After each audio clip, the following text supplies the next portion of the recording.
Hey guys, today I'm teaching you how to fix delayed charts on TradingView in this updated 2025 solution. So let's get right into it. If your TradingView charts are lagging or showing delayed prices, first check your internet connection, make sure it's stable and fast. Next, clear your browser cache or app data since old files can cause chart delays. If you're using the free plan, remember that real-time data is limited for some markets. Go to the chart settings, click on the symbol name, then choose Add Real-Time Data or Upgrade to Pro for live feeds. Another fix is to open Settings, Trading, Data Updates, and make sure real-time updates are turned on.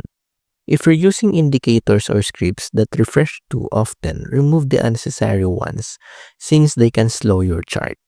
On mobile, make sure your TradingView app is updated to the latest version. If it's delayed, try switching to a different browser or desktop app for smoother performance. And that's how to fix delayed TradingView charts easily using these updated 2025 solutions.